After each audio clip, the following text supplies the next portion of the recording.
I am obsessed with cricket because there is nothing in my life apart from it.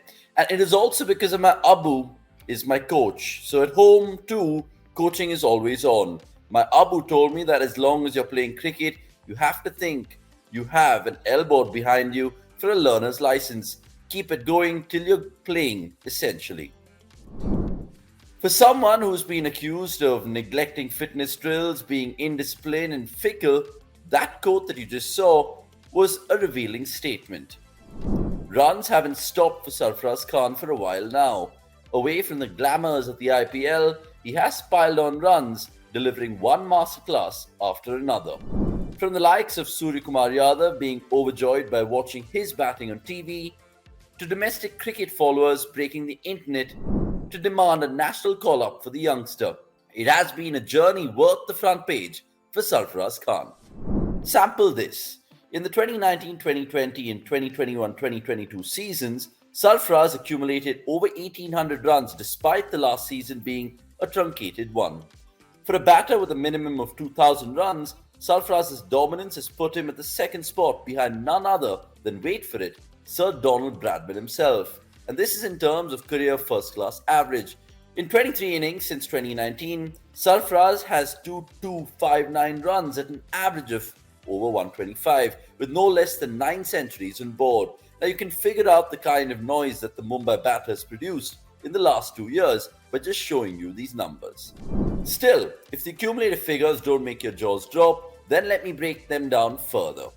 In the 2019-2020 season, his scores read something like this: 8, 71 not out, 36, 301 not out, 226 not out, 78, 25, 177 and 6. When the Ranji Trophy was held again after a year's break, he put 275, 63, 48, 165, 153, 40 and 59 unbeaten, and not to forget a 134 on the board. And talk about this season, well, 3 innings already, and it's 34, 127 not out, and 138 already. Listen, any cricketer of any era would be proud to have such numbers to his name, and in no way a batter like him wouldn't be part of the Indian setup. Accounting for the fact that the Indian middle order has been the weakest it's ever been in the last half decade, it further makes for an interesting debate. Among the incumbent middle order batters, many don't have an average half of what the Mumbaikars achieved in the time frame. Baba Indrajit, Mandeep Singh and Shubman Gill average over 70s middle order batters, but as the first two are not in the scheme of things for sure, Indrajit, for all his success, failed to make the cut for the rest of India's side, while Mandeep Singh's rampant run of form only yielded him a North Zone spot. So how come Sarfaraz hasn't even made it to the side? The answer is more complex than we can imagine. Well, with India persisting with Ajinkya Rahane and Cheteshwar Pujara for the longest time, the chance for the other incumbent batters went up in smoke.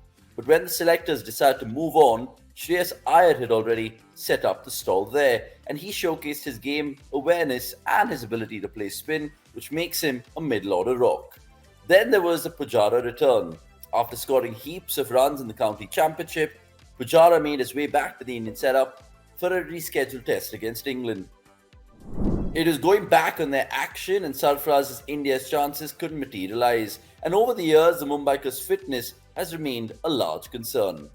During his time at Royal Challengers Bangalore, Virat Kohli was apparently so unhappy with Sarfaraz's fitness and discipline that he dropped him from the 11 consistently. The question of commitment has been raised far too many times, but if the recent events and his approach to anything in life have to go by, well, we perhaps have a different Sarfaraz walking the path currently. And well, if the Indian selectors are listening, would they take a futuristic look? Nothing would deter them from going ahead with Sarfaraz and handing him an India cap. After all, a batter never hits the purple patch like this. The upcoming Bangladesh series provides the selection committee a perfect opportunity to test the waters and prepare a side to battle the middle order transition that is coming up and fast.